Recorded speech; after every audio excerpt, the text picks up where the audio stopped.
literally haven't seen any details that are accurate. Maxwell isn't staying quiet anymore. From behind prison walls, Ghislaine Maxwell is reportedly talking, and it's not about prison food, appeals, or regrets. She's pointing fingers, dropping names, and one of those names, being whispered again, is Meghan Markle. What evidence does Maxwell reveal? What is Meghan trying to hide? Let's dive in. When Ghislaine Maxwell speaks from prison, she doesn't speak like someone defeated. She doesn't talk about stale food, bad conditions, or regrets. Instead, she does something far more unsettling. She redirects attention. She hints. She drops names. And when one of those names slips out, it doesn't sound like a mistake. It sounds calculated. Because Maxwell understands the game. Every headline is leverage. Every whispered accusation keeps her relevant. From that cell, every sentence she passes through lawyers, letters, or sources close to her becomes a weapon. And this time, her target wasn't a currency broker, a politician, or a billionaire. She pointed toward a woman who has spent years crafting a global brand, Meghan Markle. Maxwell didn't speak as if Meghan was a stranger to the world she once curated. She spoke like she recognized an old name from an old club. A club most people believe disintegrated when Epstein died. But Maxwell's tone suggested otherwise, that the rooms, the faces, the favors never vanished. They simply got quieter.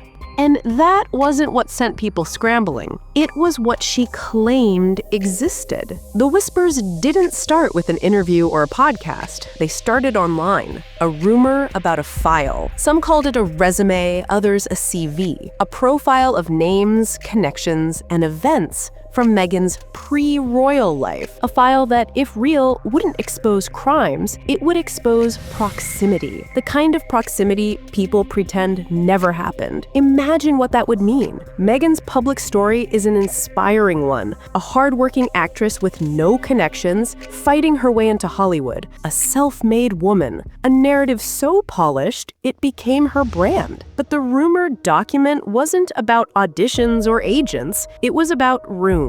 Rooms filled with elite financiers, media players, philanthropists who only exist in private calendars and offshore guest lists. Rooms Maxwell once curated. If such a file ever surfaced, it wouldn't prove guilt. It would show access. Access no mid-tier TV actress should have. Access that collapses the from-nothing dream and replaces it with something colder. Sponsorship, patronage, introduction by people who never work for free. And if this so-called document was the match, what came next was the gasoline. When the rumors first surfaced, most people shrugged them off as internet noise. Anonymous threads, speculative comments, recycled headlines. Nothing new. But that changed when attorneys connected to Virginia Giuffre, one of the central figures in the Epstein case, began asking quiet questions. They weren't hunting for guilt. They were hunting for context. And in legal strategy, context is power.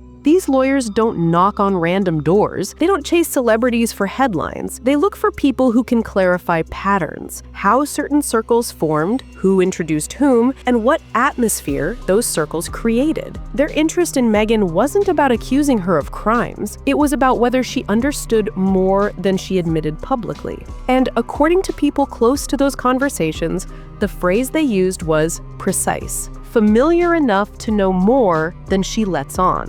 That wording matters because in high-profile investigations, witnesses aren't chosen for drama. They're chosen for proximity. A person who sat beside the table, even if they never touched the poison, can describe who filled the glasses. They can identify who left early, who whispered to whom, and who acted like they belonged. And Meghan, at least in the eyes of those attorneys, had walked close enough to the orbit to see the edges. For a brief moment, legal teams explored whether she could be approached, not subpoenaed, not dragged into court, simply consulted. A conversation behind closed doors, a moment of, what do you remember? Who introduced you? What did you hear? But the second those discussions surfaced, something predictable happened. Calls stopped. Names went off limits. Access became restricted. But the moment legal conversations began, doors start slamming shut. Once lawyers start asking questions, the next barrier appears, the courts. When requests surfaced to release Epstein's grand jury transcripts and related documents, judges acted quickly. They blocked access, citing the usual reasons, protecting the safety and privacy of victims. On paper, it sounds reasonable, but to anyone paying attention, the decision sparked more suspicion than it calmed. Secrecy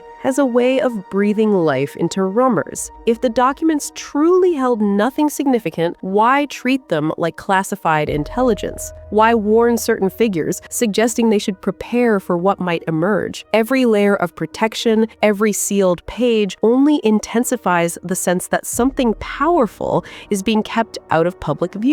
And it isn't just the average citizen noticing. They point to patterns: who is mentioned, who isn't, what gets redacted, and what stays visible. The careful orchestration of what the public can see and what they can't leaves room for interpretation. And humans, as history shows, will always assume the worst when transparency is denied. For Meghan, that silence is particularly heavy. The files could contain mentions of names, interactions, or movements she was part of during the years when Epstein's network was active. They could show who attended events, who was introduced to whom, or even who passed quietly through rooms filled with powerful figures. Whether she did anything wrong is still a question, but the appearance of omission alone can be damaging in the court of public opinion.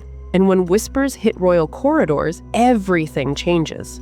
Meghan Markle's public image has always been carefully curated: the outsider actress, the self-made woman, the modern fairy tale bride. But behind that polished narrative lies a different story, one of rapid access to powerful circles most people never reach. Within months of her rising fame, Meghan found herself moving through rooms filled with aristocrats, global financiers, and figures closely linked to the British royal family. Connections don't equal guilt, but they create context. Every invitation, every handshake, every quiet conversation could be scrutinized by those who know the stakes. And in these circles, even casual interactions carry weight. Maxwell's whispers hint that Meghan's presence in certain events wasn't coincidental. It wasn't just chance. It was proximity. Her path intersected with the same networks tied to Andrew, a figure already under scrutiny for Epstein-related associations. Whether Meghan understood the implications at the time is unknown, but proximity alone raises questions. She was close enough to witness behavior, to be aware of dynamics that most outsiders never see. And in a world where secrecy is currency, seeing sometimes is enough to become part of the story, even without direct involvement.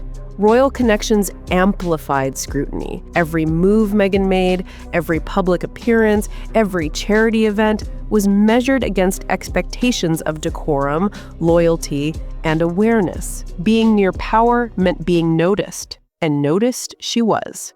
Analysts, insiders, and whisper networks began piecing together timelines, cross-referencing names, and quietly wondering, what did she really know? And the louder those questions became, the quieter Meghan got.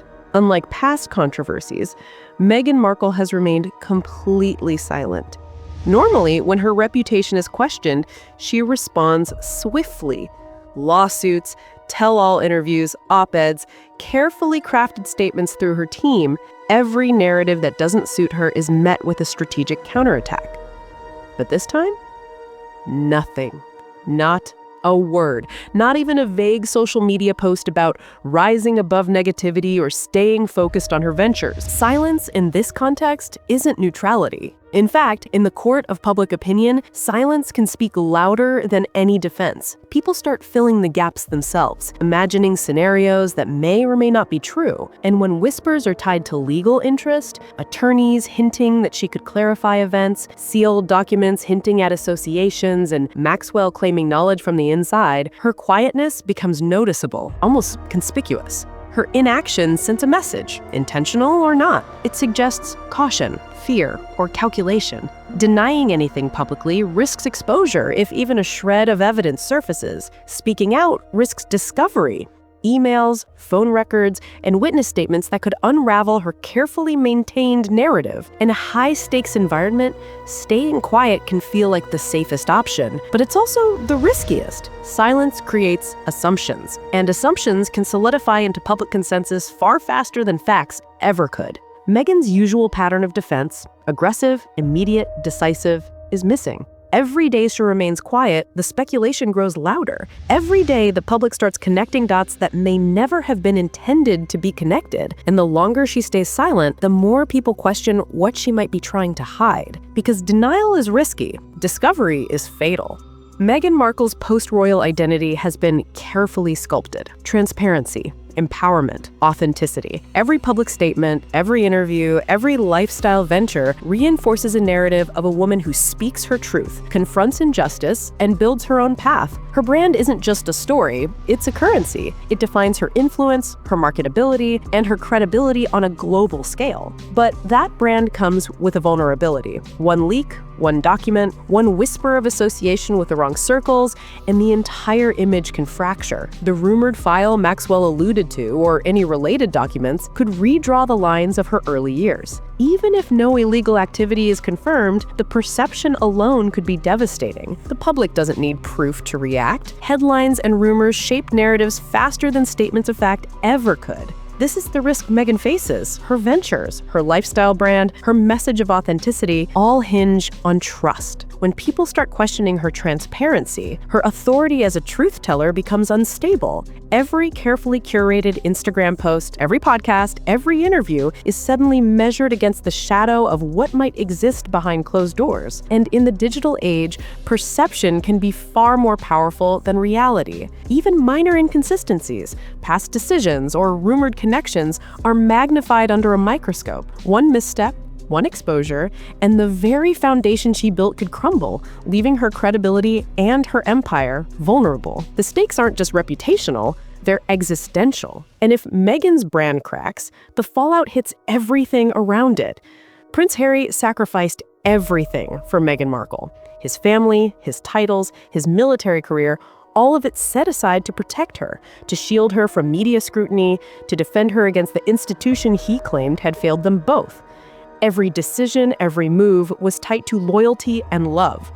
But loyalty can be fragile when the past carries secrets that even the closest partner may not fully disclose.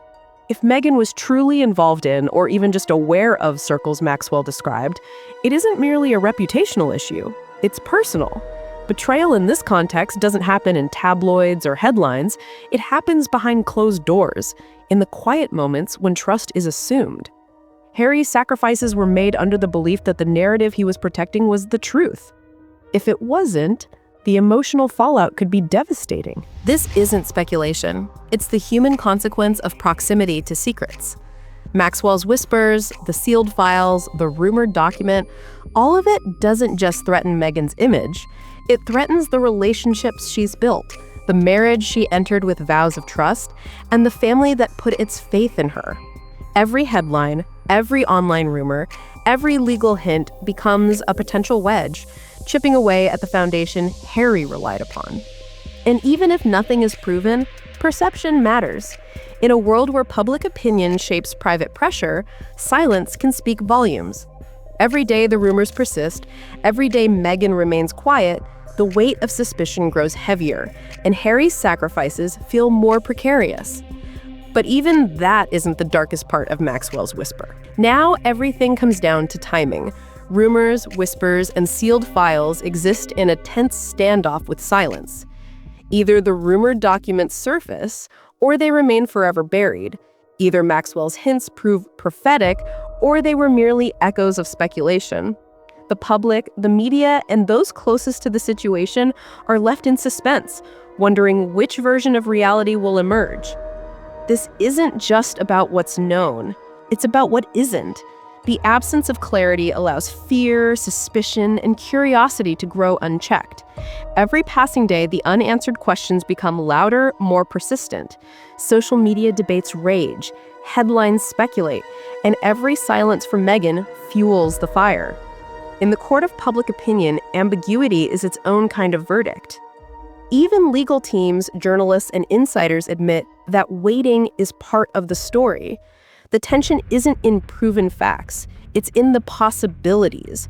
Who will speak? What evidence exists? When will it reach the public eye? And as Maxwell's whispers continue to circulate, the pressure mounts. Every unreturned statement, every sealed document, every unconfirmed rumor adds weight to the narrative, leaving audiences hungry for resolution. Every day without answers only strengthens the notion that something explosive is waiting, poised to change the story forever. This story isn't over, and what Maxwell reveals next could change everything. Do you think Meghan knew more than she's letting on? Drop your thoughts in the comments. Smash that like button, hype this video to get it seen by more people, share it with someone who needs to see it, and subscribe now. You won't want to miss the next explosive update.